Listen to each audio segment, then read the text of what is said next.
Assalamualaikum warahmatullahi wabarakatuh. Halo teman-teman, jadi sesuai reports dari trial test hari ini tentang learning agility, ternyata soalnya tidak seperti TKP, tapi seperti psikotes. Kita diberi opsi dari selalu sampai tidak pernah begitu, seperti skala Likert ya, di mungkin skripsi. Nah, teman-teman udah pernah ngerjakan ini survei. Nah, masalahnya ini ya, ada yang milih kadang-kadang tapi nilainya menjadi tidak maksimal. Ya, nilai rendah gara-gara milih kadang-kadang. Jadi apakah harus selalu memilih tidak pernah ekstrim dan selalu ekstrim gitu ya? Ya ini yang menjadi pertanyaan kita ya. Nah, ini juga nih yang jawab jarang ternyata dapat 58. Berarti berkurang 2 ya dari 10 soal. Kalau masing-masing poinnya 6 ya. Berarti nggak maksimal. Harusnya 60 kalau maksimal. Berarti ada yang berkurang nih. Kemudian ada yang pakai trik tes dari lesnya. Dari lesnya itu ternyata suruh milih paling gede di ekstrim tidak pernah sampai ekstrim pernah. Ternyata cuma 58 juga ya. Berarti ya hampir sempurna meskipun tidak 60.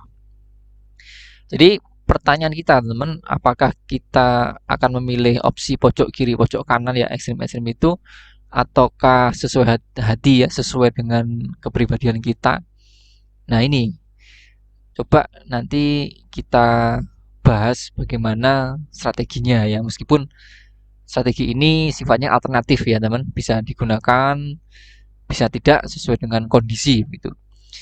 Teman, sebelum ke soal, jadi kita perlu tahu dulu tujuan tes psikologi itu apa ya. Pertama untuk mengetahui kepribadian, kemudian yang kedua melihat apakah calon tenaga kerja itu punya konsistensi gitu ya, bisa konsisten nggak dengan yang dia lakukan, yang dia ucapkan.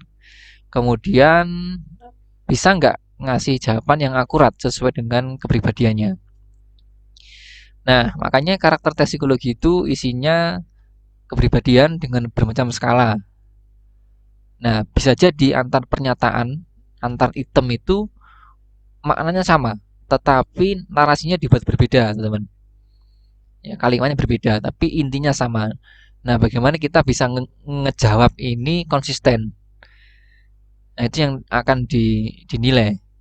Kemudian teman-teman biasanya kalau tes psikologi murni itu penilaiannya dari satu pernyataan ke pernyataan yang lain ya. Jadi kaitannya apa? Korelasinya gimana? Cocok nggak? Jangan-jangan dengan soal yang sama, di soal yang A jawabnya sangat setuju, di soal yang B dengan narasi yang sama jawabnya nggak setuju gitu kan. Itu yang dinilai sebenarnya. Kemudian teman, strateginya gimana dan mengaitkannya dengan learning agility. Kalau teman pernyataannya itu sesuai dengan realita pribadi ya, memang teman-teman pernah melakukan itu. Ya meskipun tidak selalu ya, tapi pernah melakukan itu, upayakan pilih opsi ekstrim teman ya. Ya selalu itu ataupun tidak pernah kalau memang narasi soalnya negatif ya. Tapi pilihan moderat teman-teman di tengah-tengah itu juga bisa dipilih asalkan konsisten teman. Ya kalau milih kadang-kadang berarti untuk narasi yang sama juga harus kadang-kadang gitu ya. Nih. Kemudian teman, bagaimana mengaitkan dengan learning agility? Upayakan teman-teman ketika muncul konsep-konsep learning agility ataupun yang mencerminkan learning agility itu berikan respon positif ya. Maksudnya ya meskipun tidak sesuai dengan fakta, tapi kalau kalau ada yang positif silakan tuh dipilih teman-teman. Ya untuk secara umum strateginya ya, ini alternatif saja teman bisa gunakan untuk menganalisis soal learning agility ya, karena yang namanya tes psikotes itu tidak ada salah benar ya, kadang punya skalanya begitu. Nah, teman, contohnya seperti ini ya, di tengah-tengah kesibukan dan jadwal yang padat, saya berolahraga setiap akhir pekan untuk menjaga kebugaran. Kalau teman-teman memang melakukan ini, ya pastikan teman-teman menjawab dengan ekstrim ya, selalu gitu ya. Apalagi ini kan termasuk memunculkan learning agility kita. Ya olahraga itu kan untuk menjaga mental agility kita gitu ya, supaya mentalnya bagus, stamina-nya bagus, kemudian tidak gampang sakit gitu. Nah, maka teman pilih aja yang ekstrim selalu gitu kan. Ini kan juga positif dari segi narasinya teman-teman ya. Ya, ini pilih aja yang selalu, tapi ya boleh aja milih sering ya. Tapi nanti di soal yang sama juga harus milih sering. Itu kuncinya, teman. Kemudian teman bisa jadi nanti di soal yang lain itu akan muncul narasi yang berbeda. Tapi intinya sama, saya akan berolahraga jika diajak oleh rekan kerja saja, dikarenakan jadwal saya yang begitu padat dan melelahkan. Kalau ini kan narasinya negatif ya, kalau ini positif. Teman, kalau tadi teman-teman sudah menjawab ini selalu untuk narasi positif, kalau ini narasi negatif, teman segera pilih aja tidak pernah gitu kan. Karena tadi kan saya sudah ngomong bahwa saya itu meskipun sibuk selalu berolahraga tiap akhir pekan. Entah diajak teman atau enggak, saya pasti berakhir pekan dengan olahraga. Tapi di sini kan saya akan berolahraga hanya jika diajak nih. Berarti kan kalau nggak diajak nggak berolahraga kan, itu kan negatif. Maka teman ini jawabannya tidak pernah ya, yang setara dengan selalu cuman berkebalikan gitu ya. Karena ini kan narasinya berbeda dengan item yang pertama teman-teman. Gitu teman ya. Jadi cek dulu, teliti dulu narasinya positif atau negatif. Nah itu ya. Kemudian teman nomor 3 dan 4 ya. Jadi saat diadakan kegiatan antar karyawan perusahaan, saya akan menyapa lebih dahulu para rekan kerja yang telah hadir sebelum duduk di kursi yang disediakan. Nah, ini teman, soal ini sebenarnya juga mencerminkan learning agility, yakni tentang people agility teman ya, karena kita nggak langsung duduk itu, tapi kan salaman dulu gitu ya, bertegur sapa dulu sebelum ada rapat, sebelum ada reuni gitu ya. Itu bagus teman ya, karena kalau kita kaitkan dengan core values itu juga masuk dalam harmonis juga teman gitu kan, harmonis kepada karyawan lain atau rekan kerja ya. Maka teman pilih aja yang paling ekstrim selalu ya, karena ya secuek-cuek pun kita pasti akan bersalaman dengan rekan kerja ya. Kemudian teman, ada makna yang sama tapi kalimat berbeda. Untuk menghormati acara perusahaan, ketika menghadiri pertemuan saya langsung menuju ke tempat duduk yang paling depan. Nah, ini sebenarnya kan pengen menguji konsistensi teman-teman ya. Tadi kan sudah ngomong kalau ada pertemuan saya akan menyapa dulu, salaman dulu. Tapi ini kok langsung menuju ke tempat duduk gitu kan. Nah, teman-teman kalau masih pengen konsisten, maka teman harus menjawab ini juga paling ekstrim, tidak pernah gitu ya. Kalau tadi yang jawab sering, berarti jawabnya yang jarang kalau ini gitu ya. Kalau tadi jawabnya kadang-kadang, kita juga harus menjawab kadang-kadang gitu. Nah, itu teman cara cara ya menjawab soal-soal tes psikotes lagi, nanti kan ada 50 soal ya besok ini. Untuk trial kan cuma 10 ya, mungkin bisa berbeda berbeda semuanya. Tapi untuk 50 pasti akan ada narasi yang sama.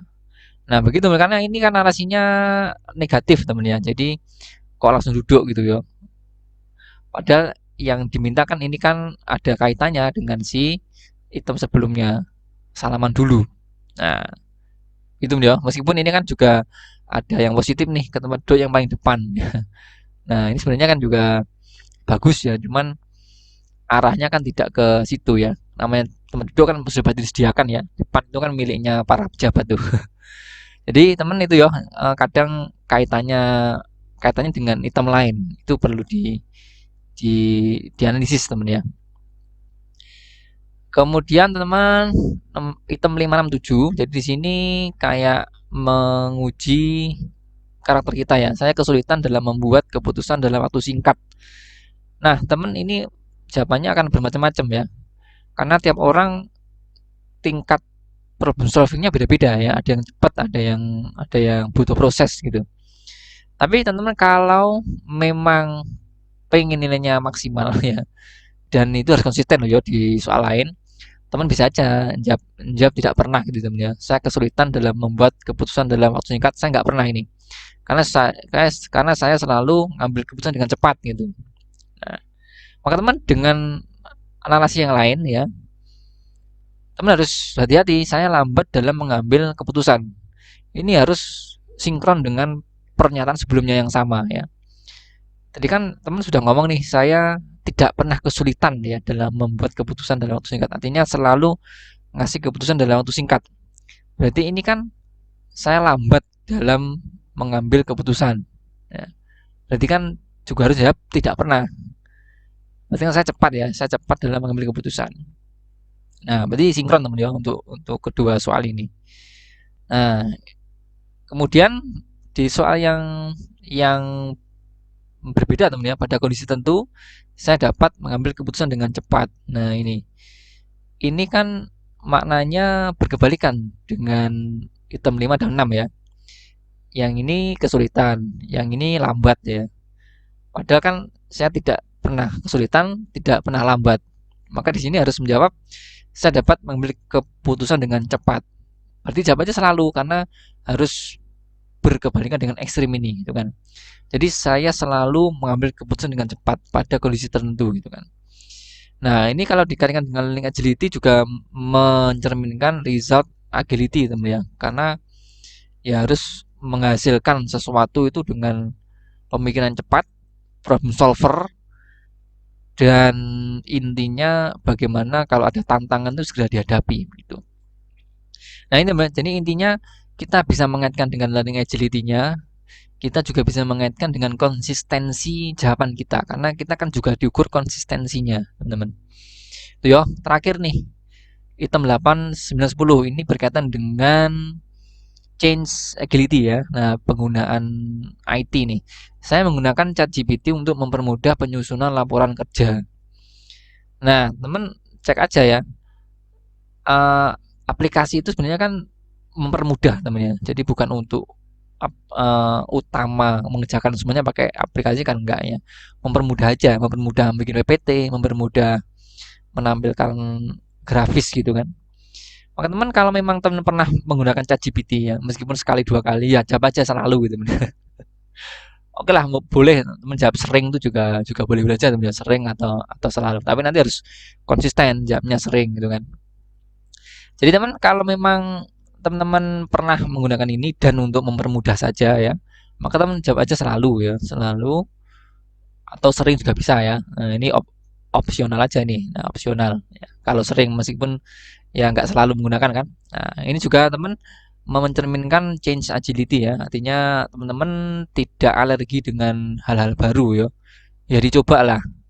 Saya juga sering kok menggunakan ChatGPT ya untuk mencari keywords untuk artikel jurnal itu cukup cukup cepat ya. Tapi tidak saya gunakan untuk membuat artikel ya. Tetap idenya dari saya ya. Tapi gambar-gambar itu boleh pakai ChatGPT karena lebih menarik gitu ya. Teman, maka kalau ada soal lain, saya membuat laporan kinerja perusahaan seluruhnya. Nah, ini yang harus teman-teman hati-hati menggunakan aplikasi ChatGPT. Kan tadi teman sudah bersepakat ya, akadnya kan tadi kan mempermudah doang ya. Tidak seluruhnya memakai aplikasi ini. Maka teman, kalau tadi jawabnya selalu, ya jawabnya enggak pernah gitu ya. Saya tidak pernah membuat laporan kinerja perusahaan yang seluruhnya pakai ChatGPT. Ya kan? Ini hanya tool untuk membantu doang. Atau teman kalau tadi memilihnya sering ya pilihan ini jadi jarang gitu teman. Nah, jarang ini opsional aja ya. Itu teman ya. Dan kemudian biasanya nanti untuk item soalnya tidak langsung berkaitan dengan aplikasi tertentu ChatGPT misalnya, tapi umum nih. Menurut saya aplikasi-aplikasi online dapat mempercepat sejumlah pekerjaan di kantor loh. Ini kan sama ya narasinya, mempermudah, mempercepat gitu kan. Dan nanti juga bisa teman-teman kayak ditanyai pendapatnya ya ini bisa juga diganti untuk opsinya sangat setuju, setuju, agak setuju, ragu-ragu, tidak setuju, sangat tidak setuju. Nah, teman, karena tadi teman sudah sepakat ya, aplikasi seperti ChatGPT itu mempermudah saja dan di sini mempercepat narasinya kan sama-sama positif ya. Teman jawab aja nih sangat setuju ya. Atau kalau enggak selalu teman sepakat aja, biar aja ini opsional ya. Tapi harus konsisten nanti jawabnya ya. Sering, setuju, jarang itu harus konsisten. Nah, jadi begitu teman ya. Saya kira ini strategi yang saya gunakan dulu waktu tes pekerjaan ya. Saya kan juga pernah tes psikologi di sekolah swasta itu, ini internasional ada juga ada ininya. 50 soal ya, 50 soal tentang psikotes. Ya intinya untuk soal dengan narasi yang sama, saya selalu upayakan jawabnya sama ya. Tapi kan nggak ngeplek gitu untuk kalimatnya. Itu teman-teman jadi tidak tidak ada rumus khusus ya harus jawab ini jawab itu enggak, Teman-teman intinya ya upayakan selalu menjawab dengan positif gitu, yang memunculkan learning agility ya. Dan meskipun teman-teman misal nggak selalu mengerjakan itu, ya bisa nih milih sering atau milih selalu. Yang penting teman-teman bisa konsisten antar satu item dengan item yang lain. Oke, begitu teman ya. Sederhana saja. Saya kira hanya alternatif teman-teman bisa gunakan strategi ini untuk mengerjakan, ataupun kalau teman-teman punya strategi yang lain silakan bisa digunakan ya. Karena ya namanya tes psikologi, tiap orang berbeda-beda. Oke, teman-teman, semoga lancar untuk tesnya besok ya. Mulai pagi sampai hari apa? Rabu ya. Pokoknya wis banyak berdoa saja ya. Dan kalau sudah banyak latihan pasti nanti sudah terbiasa dengan soal-soalnya. Oke teman, see you, semoga lancar.